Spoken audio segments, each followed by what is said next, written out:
In 1973, a woman bought a bottle of Charlie by Revlon the week it launched and knew 25 things about wearing it that nobody printed on the box. You are going to hear about skin chemistry more than once before this countdown ends, and when you do, you will understand why your grandmother turned heads without ever spending more than she needed to. The modern fragrance industry has spent 50 years teaching women that the answer to fading perfume is more product. It never was. Let us count down the 25 perfume secrets the fragrance industry hopes you never rediscover. Number 25. Chilling a citrus fragrance in summer. Your grandmother kept her bottle of Jean Nate After Bath Splash in the refrigerator through the warm months. When cool liquid meets warm skin, the sudden temperature contrast accelerates the release of volatile aromatic molecules all at once, producing a vivid opening burst that a room temperature application against already warm skin never delivers. Pull it from the refrigerator, and the contrast does the work for you. Every major citrus fragrance sold today at prices that would make your grandmother set it back on the counter is trying to achieve on its own what a refrigerator accomplished for nothing. Number 24. Applying fragrance right after a warm shower. The 2 to 3 minute window after a warm shower is the single best moment to apply fragrance. Warm water opens the pores and leaves a thin layer of moisture on the skin surface. Aromatic molecules bond to hydrated, slightly swollen skin cells rather than sitting on a dry surface from which they evaporate in under an hour. A bottle of Holston Classic, launched in 1975, lasted all day on moistened skin. On dry skin, the same amount was gone by lunch.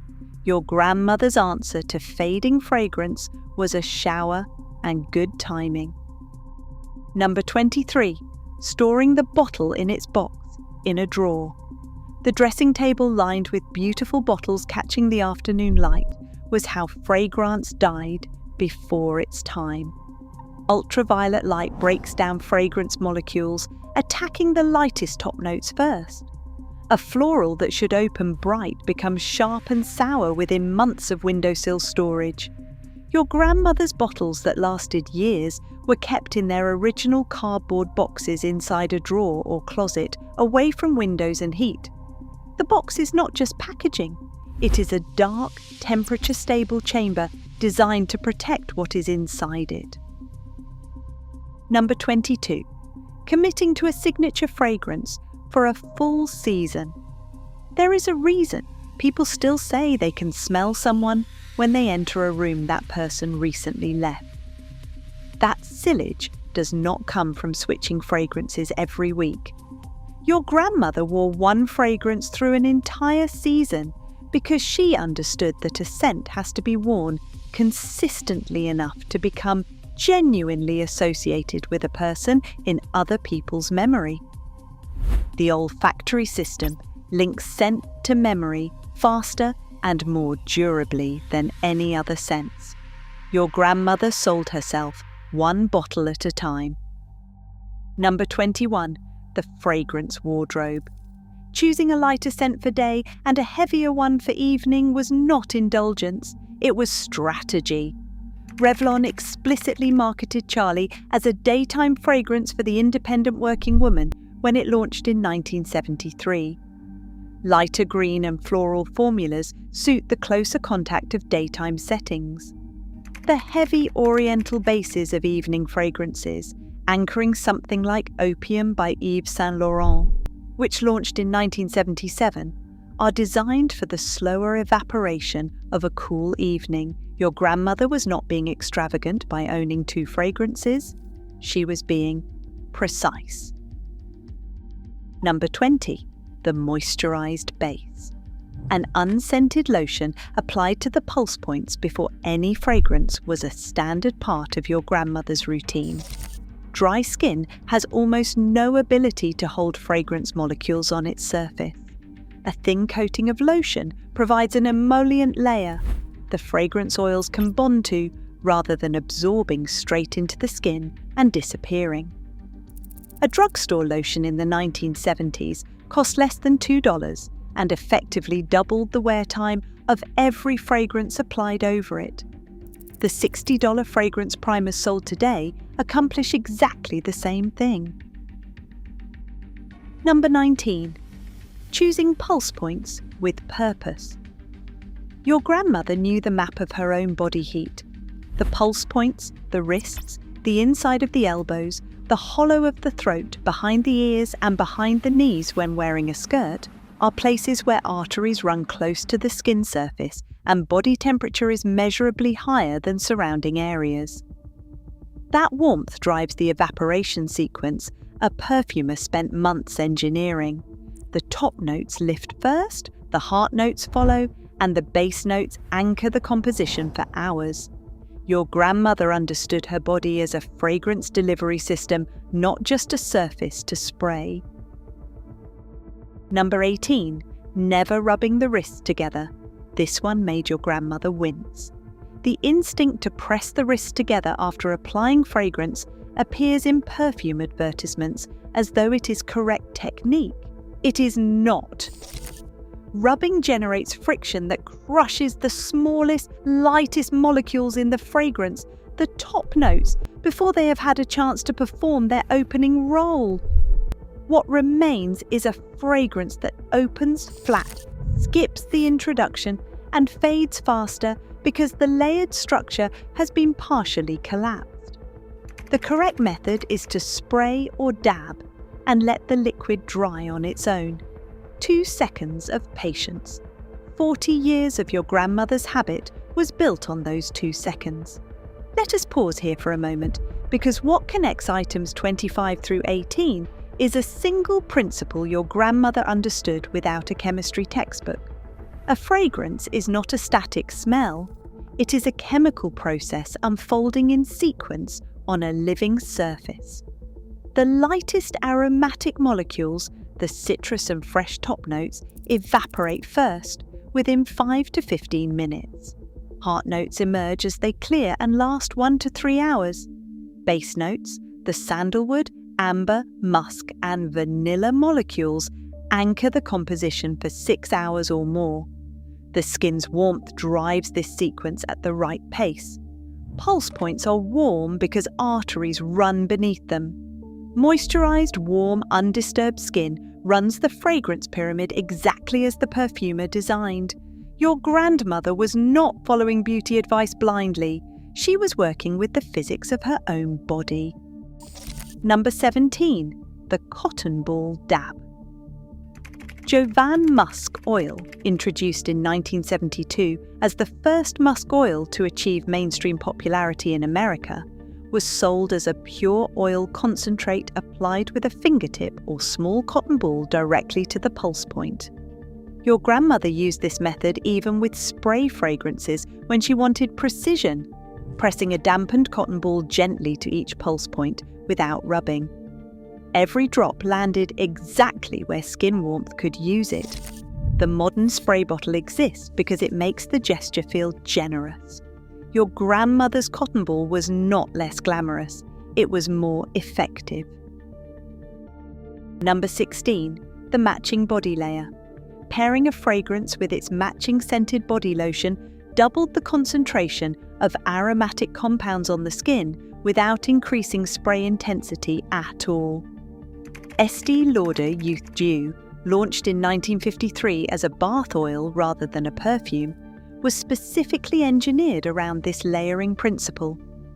The fragrance oils soaked in during bathing, the perfume applied afterward found a surface already prepared with the same molecular family, and the result was richness and longevity no single application could achieve. Today, the concept is being sold back to consumers as an innovation at $40 for a matching lotion set. Number 15. Scenting the hair without touching the scalp. Hair holds fragrance well because porous hair fibers trap aromatic molecules and release them slowly through movement. Your grandmother sprayed a light mist onto a wide-toothed comb and ran it through the bottom half of her hair away from the scalp. Every time she turned her head, she released a small current of fragrance into the space immediately around her. It was the source of the trail she left in a room, and it cost her less than a quarter of a spray.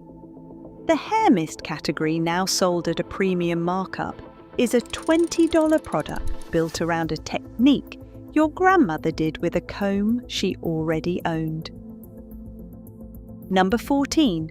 Knowing your skin chemistry. Women with naturally dry skin found that rich oriental and amber bases projected beautifully all day because the skin's limited oils could not compete with the heavy base notes. Women with naturally oily skin found that light green florals bloomed because the skin's sebum provided the emollient layer that slowed evaporation. Your grandmother did not take a quiz to learn this. She paid attention to what her skin did with what she put on it, and over time, she chose accordingly. The industry's answer is language designed to create confusion rather than knowledge. Number 13. The handkerchief trick. A few drops of fragrance on a clean linen handkerchief tucked into a handbag released a continuous, low-level trail of scent through every movement across an entire day. Fabric evaporation is slower and more even than skin evaporation. The handkerchief held the middle and base notes in particular and released them gently for hours. It cost 1 drop of fragrance. Your grandmother could make a bottle last a year. Number 12. Avoiding synthetic fabrics. Polyester was everywhere in 1970s fashion. Your grandmother was careful about what she sprayed her fragrance onto because synthetic fabrics hold top notes in a fixed, flat way and often accelerate their degradation, producing a version of the fragrance that opens with an odd, chemical undertone rather than the clean floral or citrus the perfumer intended. Spray on skin or on natural fabric only, never directly onto a synthetic collar. A rule that cost nothing kept every opening honest. Number 11. The 2-spray limit. Your grandmother did not marinate in her perfume. 2 sprays for daytime, 3 at most for a formal evening. The reason was olfactory fatigue, the documented phenomenon by which the nose adapts to a scent it is heavily exposed to, reducing its ability to perceive what everyone around the wearer registers clearly and strongly. A woman who has applied 6 sprays and cannot smell herself has not applied too little. She has applied too much. 2 sprays on, prepared, warm skin project further and last longer than 6 sprays on dry, unprepared skin. Hit that subscribe button because what you are learning here might change how you think about the products filling stores today. Number 10. Applying to the lower body. Heat rises. Your grandmother applied a drop of fragrance behind each knee on evenings when she wore a dress. The artery behind the knee produces genuine pulse point warmth, and fragrance applied there evaporates upward through the air column displaced by movement, creating a rising trail that surrounds the person from below rather than radiating outward from the neckline only. The effect is subtler in close conversation and more present across a room when walking. The industry focuses on the neckline and the wrist because those are the pulse points visible in a spray bottle advertisement. Your grandmother knew there were more. Number 9. The petroleum jelly base. A thin smear of plain petroleum jelly applied to pulse points before fragrance is one of the most practical longevity techniques your grandmother used. Petroleum jelly is an occlusive that forms a physical barrier on the skin surface, slowing the rate at which the skin absorbs aromatic oils and keeping the molecules on the surface where they continue to release into the air. A jar cost under $1 in the 1970s and lasted for years. Jovan Musk Oil, applied over it in the morning, was still present and clear by evening. Your grandmother did not need a long-lasting formula. She had a better surface. Now consider what that tells us about the market that grew up in the decades following your grandmother's era. Eau de toilette became the dominant fragrance concentration in mass-market perfumery from the 1980s onward, typically carrying 5 to 15% aromatic compounds. An eau de parfum carries 15 to 20%. An extrait carries 20% or more. The shift toward lower concentrations was driven by production economics, not consumer preference. Lower concentration cost less to manufacture. The result was a product that faded in 3 to 4 hours on unprepared skin, and the industry's answer was not technique education. It was travel sizes, flankers, and reformulations, giving consumers a reason to buy again before the last bottle was finished. Your grandmother's technique made a modest bottle last a season. The industry's preferred outcome was a bottle that ran out in a month. Number 8. Testing on skin, not paper. The paper strip handed across the department store counter shows only the top notes of a fragrance in their first few minutes. Paper has no pulse, no warmth, no chemistry. It does not have a skin type. Your grandmother applied a single drop to the inside of her wrist and waited 15 minutes, long enough for the top notes to clear and the heart notes to emerge, before she decided. The paper strip is designed to sell quickly. Your grandmother's method was designed to inform well. Number 7. The single note anchor layer. Before applying the main fragrance, your grandmother would sometimes dab a single drop of plain musk oil or sandalwood oil, available at drugstore counters throughout the 1970s, directly to the pulse points as a foundation. When a floral loses its heart notes after 2 or 3 hours, a musk or sandalwood base underneath it extends those middle notes by giving the aromatic compounds something heavier to cling to. The technique predates the modern fragrance layering trend by 30 years and costs $3 at any pharmacy. Number 6. Seasonal rotation. The heavy oriental fragrances of the 1970s, including Opium from 1977 and Cinnabar from 1978, were built for cool air and slow evaporation. Applied in summer heat and humidity, their resinous and spice elements amplify and can overwhelm rather than attract. Your grandmother rotated these to the back of the drawer in June and brought them forward in September. The rotation cost nothing and kept every fragrance performing at its best. Most women today wear the same bottle year-round and wonder why it seems different in August. Number 5. Reapplying only to clean skin. A touch-up applied over the dried residue of a fragrance that has been on skin for 6 or 8 hours does not smell like a fresh application. The base notes of the first application have oxidized slightly, and the new spray opens on top of that altered foundation rather than on clean skin, producing a muddied result. Your grandmother cleaned the pulse point with a damp cloth, let it dry, and applied fresh. The effect was a clean, accurate opening every time. Number 4. Understanding sillage as a deliberate choice. To leave a presence in a room, your grandmother applied to the base of the neck and the lower body, so that the warm air her movement displaced carried the fragrance upward and outward behind her. For a closer, more intimate presence, she applied behind the ears and to the inner wrists, where the scent would be discovered only at close range. These are different choices producing different social effects, and she chose between them based on where she was going. The modern default of 2 sprays at the neck produces neither effect with particular precision. Number 3. Wearing one fragrance long enough for it to become yours.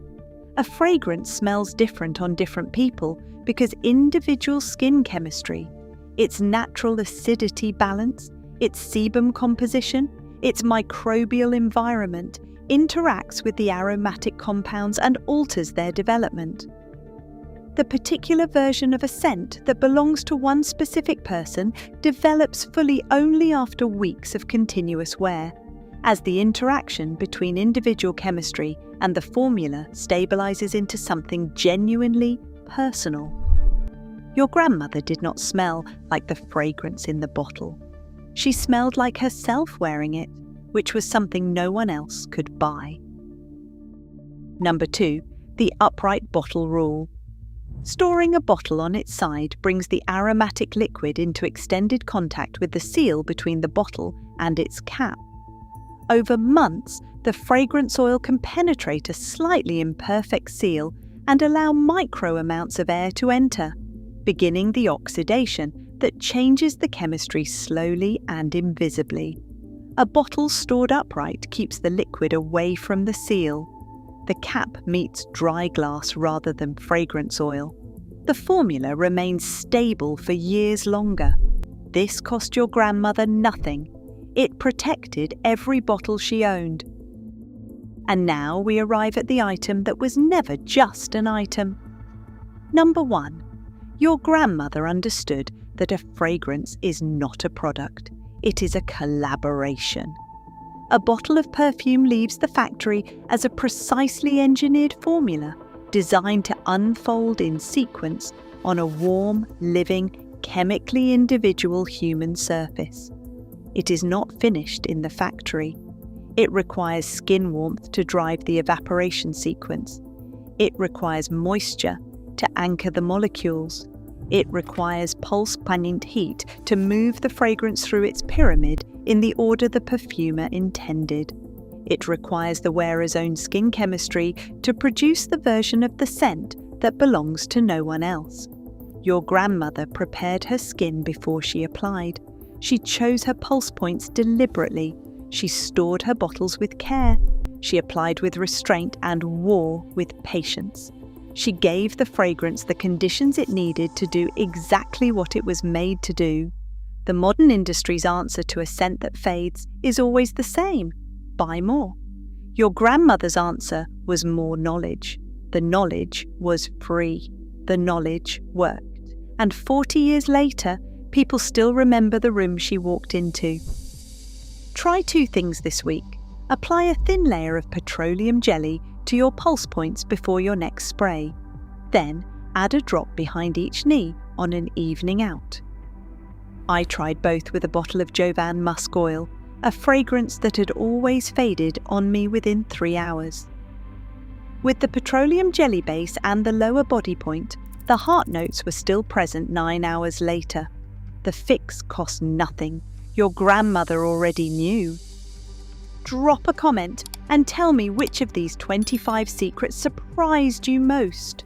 I want to know whether the no rubbing rule is the bigger revelation or the petroleum jelly base. Because I suspect most people have been pressing their wrists together after every application for as long as they can remember, and crushing the opening act of their fragrance before it had a chance to perform. Your grandmother never did, and people could smell her coming from across the room.